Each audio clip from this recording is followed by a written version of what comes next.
tinotenda Mwari hakesa Chikwembu Baba washe wedu Yesu Kristo osiyatata waina Yesu Kristo Mwari akatiranganira Chikwembu nechishingai anakani nasi tarangarirwa nedenga yamuta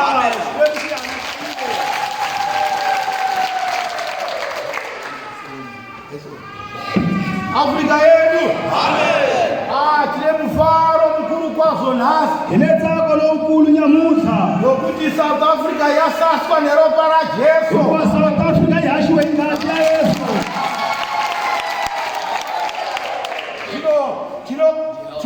tinokugamuchirai amukela chairman with the African Apostolic Church pasi rose isava ikwayo Afrika yedu Bishop Elson Tafa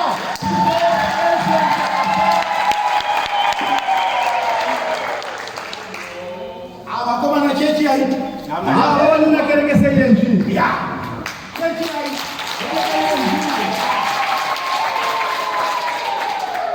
Afrika yedu omufaro watinao kuona tsako lohingana wona nyamutala muno mu South Africa kolo mu Africa dzonga tinotenda Bishop hakeza Bishop Afrika yedu pane akanzi agadzire zvido zvavate kunalonga alungisa chilawo kuvanhu sava General Secretary Bishop Juru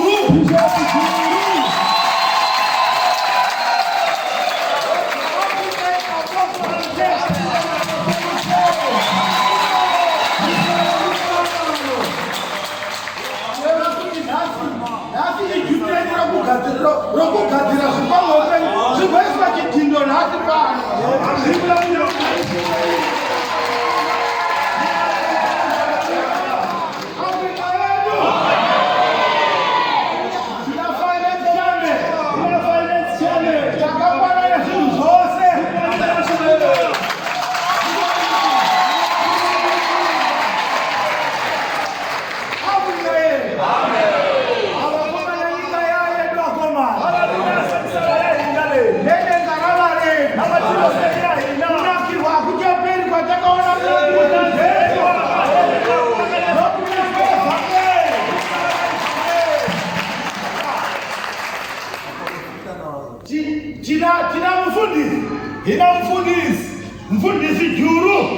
mfundisi Juru uyu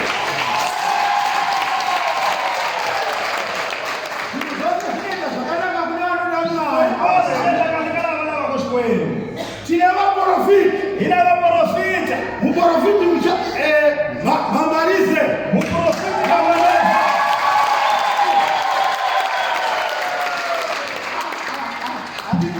vanosumuka vari tutu kuda kuti chiri chimwe chete handiri mazuva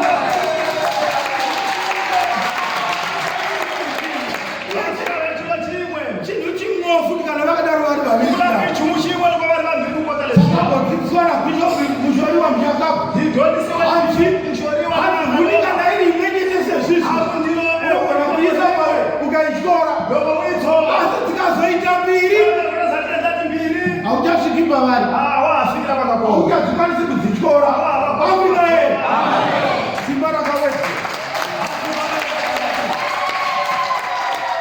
Afrika yedu umambo hwaKristu Jesu hwahwepo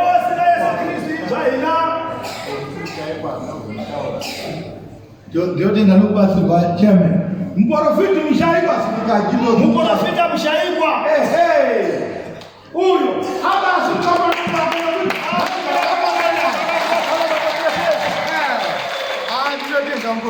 ageza muprofiti zvino nhasi zuva reri pano senyamuchaisikura hina nyamutala nokuti handizvo zvinhu zvose zvakakwaniswa kasiwekwasikwanisiwira kuti chose chatinokumbira pano nhasi chinoita sei vanga vasina mabasa vaya norari pamwe pedu panozuya kuzonabatirwa pamedzaokuokuisa zvichinjo zvinhu zvose zvinenge zvaita Afrika yedu navanopenga munofana kupenga kunopera vachiri mukati vakangouya pano kwakusitoisa zvichinjo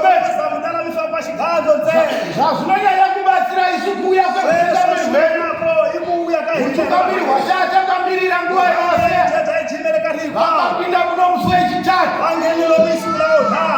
madimoni akausirwa pa. Madimoni kwao wesiwa. Atingosamba bhodha bedu.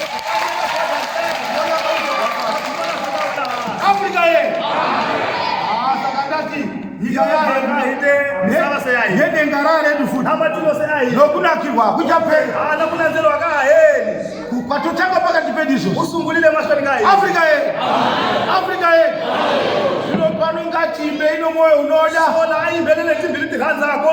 Ngatidaire izvo tikanzi Afrika yedu tese ngatidaire. Afrika yedu. Ndozviita nhari mufaruka. Vamwe vakati Afrika yedu vamwoni hemeni yungudu. Kana paina anorwara dhondo wacho. Lokunala avadzakumika wa. Chipatara chiri pano. Chibhedhlera chikona nyamutala. Dzidziso iri pano. Dhondisa ikona nyamutala. Simba riri pano. Matimba makona kwano. Zvino zvirikugadziswa pano. Zviro zvanungiselwa kwano. Hapana chatisina. Kuhava nechinga hava. Afrika ye. Afrika ye.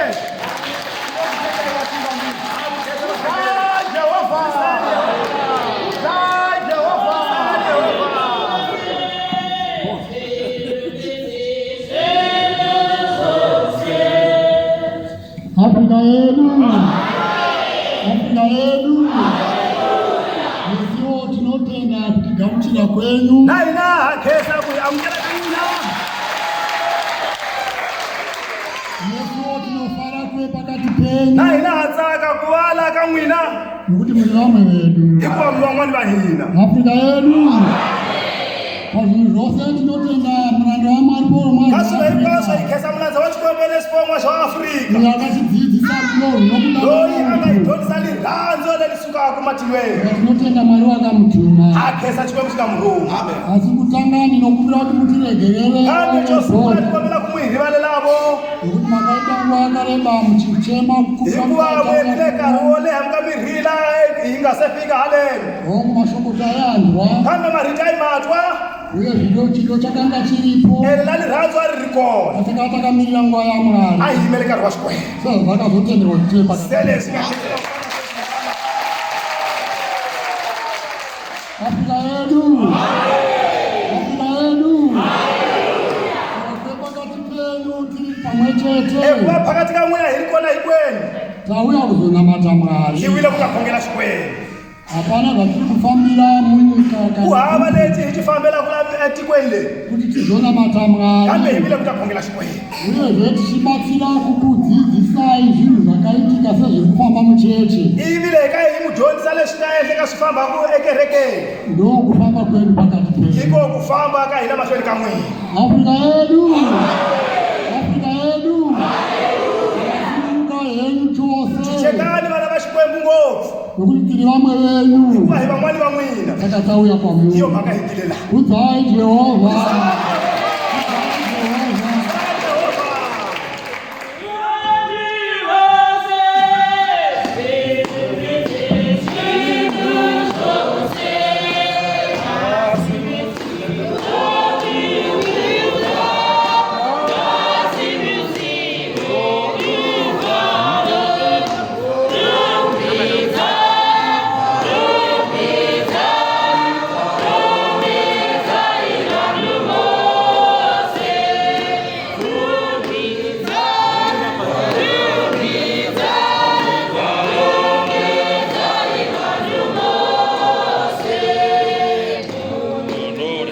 Wow.